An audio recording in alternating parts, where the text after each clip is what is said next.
जय श्री कृष्ण। प्रिय भक्तों, अब हम देवशयनी एकादशी के उस परम गोपनीय, अलौकिक और अत्यंत विस्तृत विधान की ओर आगे बढ़ते हैं, जिसके बिना ये महाव्रत अधूरा माना जाता है। शास्त्रों में वर्णन आता है कि जब भगवान श्री हरि विष्णु आषाढ़ मास के शुक्ल पक्ष की इस एकादशी तिथि को योग निद्रा में प्रस्थान करते हैं तो संपूर्ण ब्रह्मांड की ऊर्जा, प्रकृति की शक्तियाँ और स्वयं मनुष्य के भीतर का आत्म तत्व एक गहरे रूपांतरण से गुजरता है। यही कारण है कि इस तिथि को केवल एक सामान्य व्रत समझकर छोड़ देना मनुष्य के जीवन की सबसे बड़ी भूल हो सकती है। हमारे ऋषि मुनियों ने, जिन्होंने अपने कठोर तप और ध्यान की पराकाष्ठा से वेदों और पुराणों को प्रकट किया, उन्होंने इस एकादशी के प्रत्येक क्षण को एक उत्सव और एक महासाधना के रूप में देखने का निर्देश दिया है। जब हम प्रार्थना टीवी यूट्यूब चैनल के माध्यम से आपके समक्ष इन गूढ़ सत्यों को लेकर आते हैं तो हमारा प्रयास यही होता है कि आपको सनातन संस्कृति के उस स्वर्णिम ज्ञान से अवगत कराया जाए जो आज के इस आधुनिक युग में धीरे धीरे लुप्त होता जा रहा है। हमारी पीढ़ियों की जो पंडित कर्म और शास्त्र सेवा की परंपरा रही है, उसी के आशीर्वाद से आज हम आपके सामने उन दुर्लभ ग्रंथों के श्लोकों का सार प्रस्तुत कर रहे हैं जो सामान्यतः प्राप्त नहीं होते। इसलिए इस कथा और महात्म्य के सागर में डूबने से पहले यदि आपने अभी तक प्रार्थना टीवी चैनल को सब्सक्राइब नहीं किया है तो इसे तुरंत सब्सक्राइब कर लें, क्योंकि आगे जो जानकारियां हम आपको देने जा रहे हैं वे आपके पूरे परिवार के कल्याण का मार्ग प्रशस्त करेंगी। प्रिय भक्तों, देवशयनी एकादशी के दिन जब भगवान विष्णु 4 महीने के लिए योग निद्रा में चले जाते हैं तो मन में ये प्रश्न उठना स्वाभाविक है कि इस चराचर जगत का संचालन कौन करता है। पुराणों के अनुसार इन 4 महीनों में, जिन्हें हम चातुर्मास कहते हैं, सृष्टि के संचालन का संपूर्ण उत्तरदायित्व देवाधिदेव महादेव भगवान शिव और माता पार्वती के हाथों में आ जाता है। इसीलिए चातुर्मास के दौरान भगवान शिव की आराधना विशेष रूप से श्रावण मास में अनंत गुना फल देने वाली हो जाती है। जब भगवान नारायण क्षीर सागर में अनंत शैया पर विश्राम करते हैं तो वे सोते नहीं हैं, बल्कि वे योग निद्रा में रहकर ब्रह्मांड की आंतरिक ऊर्जा को संतुलित करते हैं।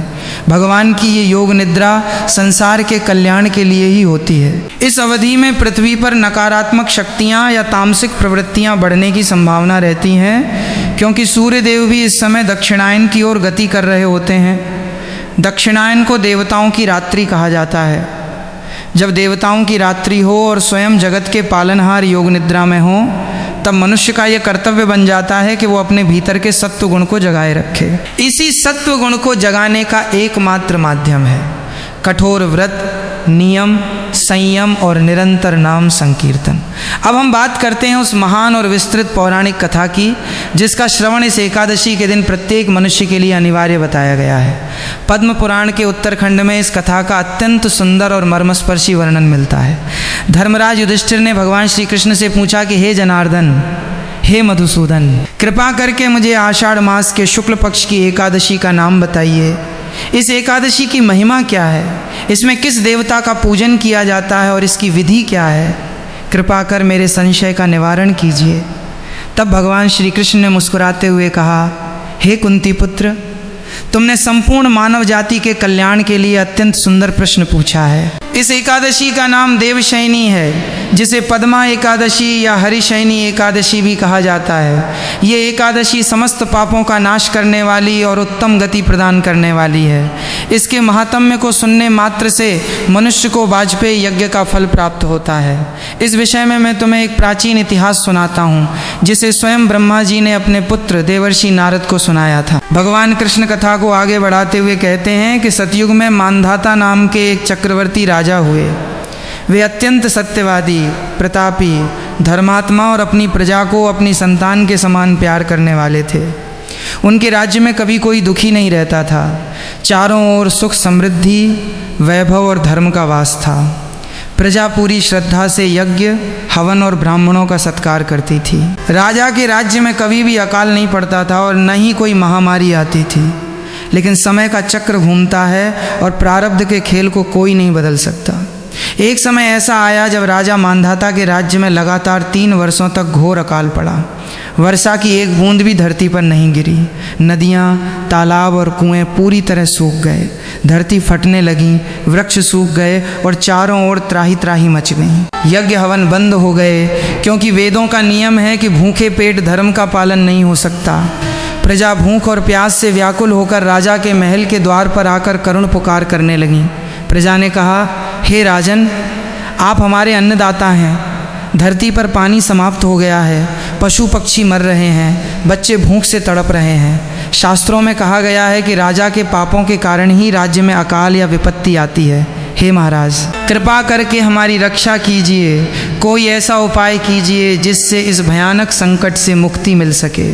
प्रजा की ये मर्मस्पर्शी पुकार सुनकर राजा मांधाता अत्यंत दुखी हुए। उन्होंने प्रजा से कहा, हे प्रिय प्रजाजनों, आपकी बात सत्य है।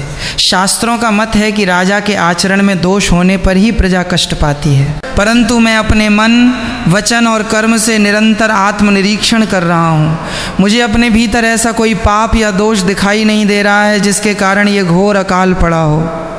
फिर भी मैं आपकी रक्षा के लिए, इस संकट का समाधान ढूंढने के लिए स्वयं वन की ओर प्रस्थान करूंगा और महान ऋषियों मुनियों से इसका उपाय जानूंगा। ऐसा कहकर राजा मांधाता ने अपने राज्य का कार्यभार मंत्रियों को सौंपा और स्वयं मुनियों के वस्त्र धारण कर घने जंगल की ओर चल पड़े। राजा अनेक वनों, पर्वतों और नदियों को पार करते हुए ऋषियों के आश्रमों में भटकते रहे, परंतु कहीं भी उन्हें संतोषजनक उत्तर नहीं मिला। अंत में चलते चलते वे ब्रह्मा जी के मानस पुत्र महान तपस्वी महर्षि अंगिरा के पवित्र आश्रम में पहुँचे। महर्षि अंगिरा उस समय ब्रह्म तेज से प्रज्वलित होकर बैठे हुए थे, मानो स्वयं सूर्य देव धरती पर उतर आए हों। राजा मांधाता ने महर्षि अंगिरा के चरणों में साष्टांग दंडवत प्रणाम किया। महर्षि ने राजा को आदरपूर्वक उठाया, उन्हें आसन दिया और उनका कुशल क्षेम पूछा। महर्षि ने कहा, हे राजन, आप इस घने वन में किस उद्देश्य से आए हैं? आपके चेहरे पर यह चिंता और उदासी क्यों है? आपके राज्य में तो सब कुशल है। राजा मांधाता ने हाथ जोड़कर अत्यंत विनम्रता से कहा, हे महर्षि, मेरे राज्य में पिछले 3 वर्षों से भयंकर अकाल पड़ा है।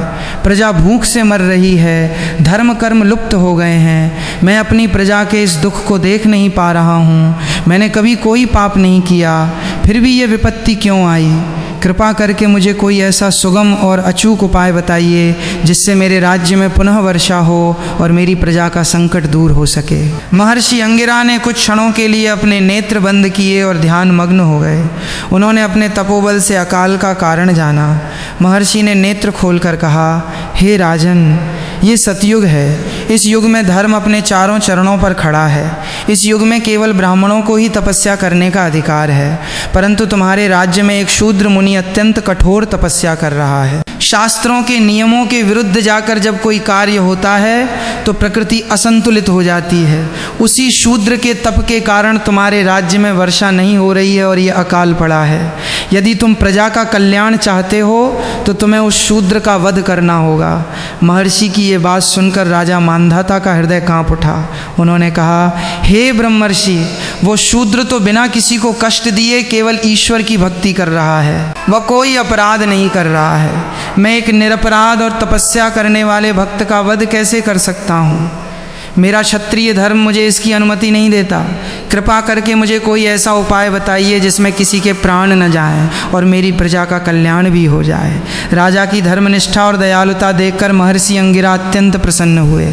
उन्होंने कहा, हे प्रतापी राजन, यदि तुम वध नहीं करना चाहते तो शास्त्र में इसका एक और परम कल्याणकारी उपाय बताया गया है। तुम अपने राज्य लौट जाओ और आषाढ़ मास के शुक्ल पक्ष की देवशयनी एकादशी का व्रत अपनी पूरी प्रजा, मंत्रियों और रानियों के साथ पूर्ण विधि विधान से करो। ये एकादशी समस्त सिद्धियों को देने वाली, सभी विघ्नों को हरने वाली और साक्षात भगवान विष्णु की कृपा बरसाने वाली है। जब तुम्हारे राज्य के सभी लोग एक साथ मिलकर इस महाव्रत का पालन करेंगे तो भगवान नारायण अत्यंत प्रसन्न होंगे और उनके प्रभाव से तुम्हारे राज्य में प्रचुर मात्रा में वर्षा होगी होगी, धरती पुनः हरी भरी हो जाएगी और प्रजा के सारे कष्ट क्षण भर में नष्ट हो जाएंगे। महर्षि अंगिरा की आज्ञा पाकर राजा मांधाता अत्यंत हर्षित हुए।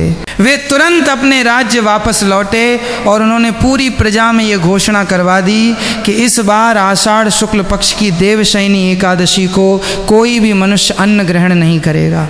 सभी लोग पूरी श्रद्धा से भगवान विष्णु का व्रत रखेंगे। जब एकादशी की तिथि आई तब राजा, रानियों, मंत्रियों, सैनिकों और राज्य के प्रत्येक नागरिक ने, चाहे वो वृद्ध हो या बालक, सभी ने महर्षि अंगिरा द्वारा बताए गए नियमों के अनुसार देवशयनी एकादशी का व्रत रखा। सभी ने सुबह पवित्र नदियों में स्नान किया, भगवान विष्णु की कलश पर स्थापना की, धूप दीप नैवेद्य अर्पित किया और रात्रि में जागरण करते हुए कीर्तन किया। इस सामूहिक भक्ति और कठोर व्रत के प्रभाव से साक्षात भगवान श्री हरि विष्णु प्रसन्न हो गए। अभी व्रत समाप्त भी नहीं हुआ था कि आकाश में घने काले बादल उमड़ आए और संपूर्ण राज्य में मूसलाधार वर्षा होने लगी। सूखी नदियां पुनः पानी से भर गईं, सूखी धरती तृप्त हो गईं, खेतों में फसलें लहलहाने लगीं और प्रजा के मुख पर पुनः प्रसन्नता लौट आईं। सभी लोग अन्न धन से समृद्ध हो गए और राजा के राज्य में पुनः धर्म की स्थापना हुई। भगवान कृष्ण कहते हैं, हे युधिष्ठिर, इस कथा से ये सिद्ध होता है कि देवशयनी एकादशी का व्रत कितना शक्तिशाली है। जो मनुष्य इस व्रत को करता है उसके जीवन के बड़े से बड़े संकट, चाहे वे आर्थिक हों, शारीरिक हों या मानसिक हों, वे सब भगवान विष्णु की कृपा से तुरंत दूर हो जाते हैं। प्रिय भक्तों, ये कथा हमें सिखाती है कि जब हम पूरे संयम और नियम के साथ ईश्वर की शरण में जाते हैं तो असंभव भी संभव हो जाता है। अब हमें इस व्रत के उन सूक्ष्म और अत्यंत महत्वपूर्ण आध्यात्मिक नियमों को समझना होगा जिन्हें या पुरुष सूक्त के मंत्रों का पाठ करें। इसके बाद भगवान को पीले रंग के रेशमी वस्त्र पहनाएं, उन्हें वैजयंती के फूल, पीले गेंदे के फूल और कमल का फूल अवश्य अर्पित करें। माता लक्ष्मी को लाल गुलाब या कमल का फूल चढ़ाएं। इसके बाद भगवान को केसर या भात केसर मिले हुए चावल या साबूदाने की खीर का भोग लगाएं, जिसमें तुलसी का पत्ता अवश्य डाला गया हो। इसके बाद एक शुद्ध घी का बड़ा दीपक जलाएं जो पूरी रात जलता रहे। इस प्रकार रात्रि में की गई पूजा से घर की समस्त नकारात्मक ऊर्जा नष्ट हो जाती है और पितृदोष से भी मुक्ति मिलती है। प्रिय भक्तों, देवशयनी एकादशी का एक और नाम हरिशयनी इसलिए भी है क्योंकि इस दिन साक्षात हरि यानी भगवान विष्णु शयन करते हैं, लेकिन शयन का अर्थ आलस्य नहीं है। ये हमारे लिए एक संदेश है कि हमें भी अपने जीवन में कुछ समय एकांत, ध्यान और अंतर्मुखी होने के लिए निकालना चाहिए। आज की इस भाग दौड़ भरी जिंदगी में हम बाहरी दुनिया में इतने व्यस्त हो गए हैं कि हम अपने भीतर झांकना ही भूल गए हैं। ये चातुर्मास और ये देवशयनी एकादशी हमें ये अवसर देती है कि हम सांसारिक प्रपंचों से, व्यर्थ के शुभ मांगलिक कार्यों की व्यस्तताओं से मुक्त होकर 4 महीने केवल अपने आत्मिक विकास पर ध्यान दें। इसीलिए इन 4 महीनों में सन्यासी और संतजन एक ही स्थान पर रुककर तपस्या करते हैं, वे यात्राएं बंद कर देते हैं। इस एकादशी पर एक और विशेष बात का ध्यान रखना चाहिए कि इस दिन तुलसी माता की पूजा का भी एक विशेष नियम है। चूँकि तुलसी जी भगवान विष्णु को अत्यंत प्रिय हैं, इसलिए देवशयनी एकादशी के दिन तुलसी के पौधे में जल अर्पित करते समय सूर्योदय के समय विशेष मंत्रों का उच्चारण करना चाहिए।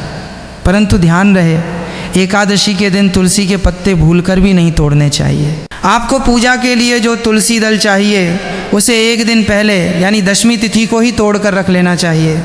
यदि आप दशमी को तोड़ना भूल गए हैं तो जो पत्ते स्वयं टूटकर नीचे गिर गए हों उनका उपयोग पूजा में करें। एकादशी के दिन शाम के समय तुलसी जी के सामने गाय के घी का दीपक जलाएं और उनकी 11 बार परिक्रमा करें।